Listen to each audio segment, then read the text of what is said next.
Okay, so welcome to the Adopt OpenJDK project. I'm Derek, and with me are my group members, Napat, Shi Chen, Yanan, and Yan Shen.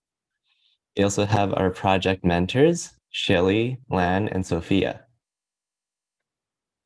So what is Adopt OpenJDK?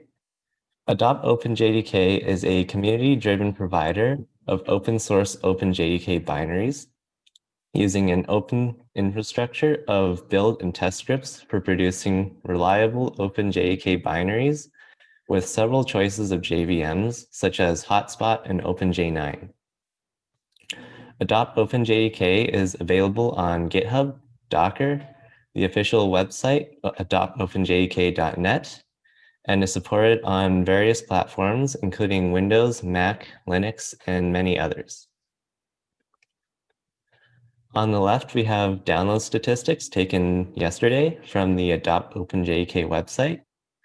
And we see that Adopt OpenJDK has over 226 million downloads across Docker and GitHub.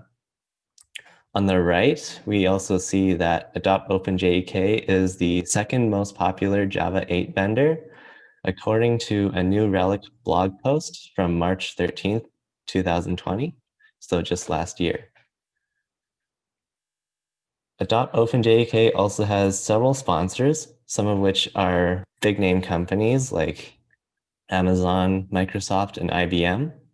And many of these companies are also actively using Adopt OpenJDK as their preferred Java vendor, or are using Adopt OpenJDK's infrastructure, build, and test scripts for supporting their own JVMs.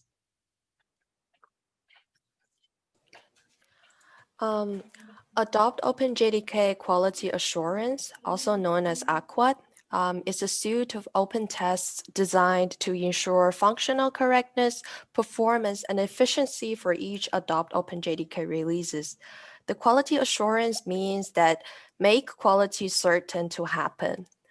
Rather than simply being a set of tests, AQUAT is more like a system that keeps the tests fresh and applicable, which assure the quality for the community. The testing will assure whether a binary is high quality and if it meets the standard expectations by enterprise customers. Thus, we covered 5 different categories, including the OpenJDK regression tests, the system tests, the external application tests, performance tests, and functional tests. We all know that Java is 25 years old. There are different JVM implementations, different platforms, different JDK versions, and different test categories.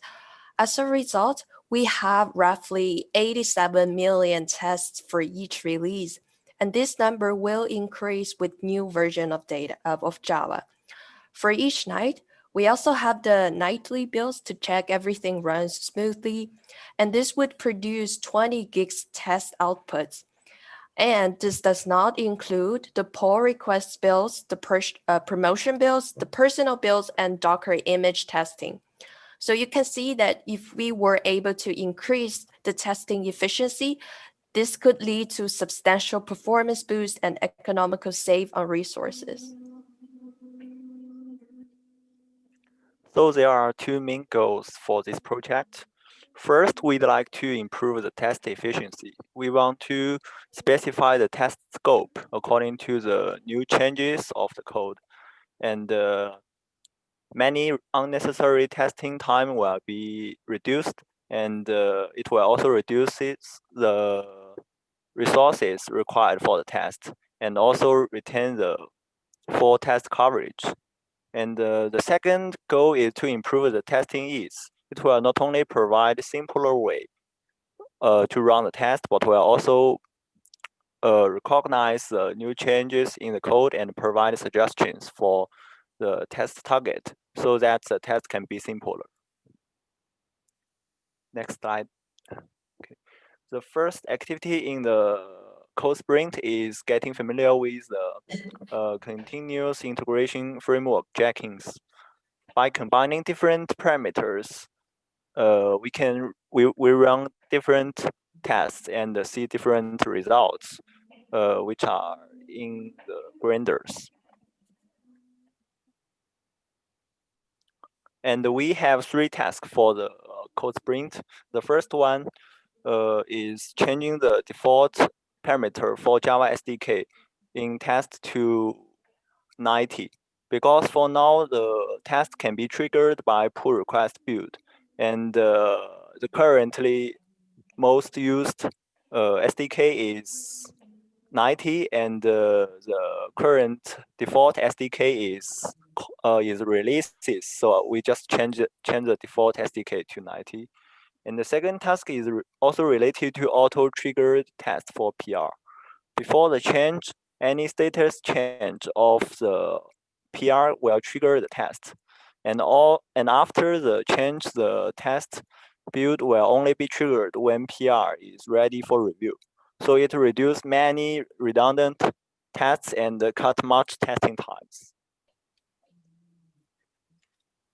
The largest portion of the work in the code sprint was put towards making a GitHub workflow that runs PR builds when a comment is made on a PR with a particular format. In this case, we have the comment must begin with the keyword action and follow with a set of parameters that specify the builds to run. However, this is still a work in progress. Although we have builds running, there is little to no feedback, such as syntax errors and seeing the build status without checking the GitHub Actions interface. These comment-triggered PR builds improve the ease of testing by removing some of the manual work, which normally requires going into Jenkins to create a new grinder, but now it can be done with just a comment on the PR. We hope to finish the feedback portion of this workflow over the next few days. So our main focus for the semester is to really improve change-based testing and also work on bug prediction based on research. So this will involve limiting tests to ones relevant to our changes, like only running tests related to change directories, suggesting specific tests that will increase code coverage, and highlighting parts with missing code coverage. Our starting point is triggering builds in the pull requests, which we will continue to refine through more robust error checking, descriptive feedback, and support for more options. To be more efficient with testing, we aim to incorporate some intelligence when determining which tests to run and suggesting tests that will have the most impact. One way is to provide tests that has historically shown to cover the code. And we will also suggest tests that would increase code coverage for new changes. And we'll adjust testing so that areas where bugs are more likely to occur are rigorously tested. This requires research into bug prediction and coming up with metrics for scoring how likely a defect will be present in the code. This bug prediction portion is pretty expensive, so depending on our progress, we may or may not be able to achieve everything. But getting something started for the future so that these features can be used in a deep learning model to predict bugs more elegantly is going to be really helpful.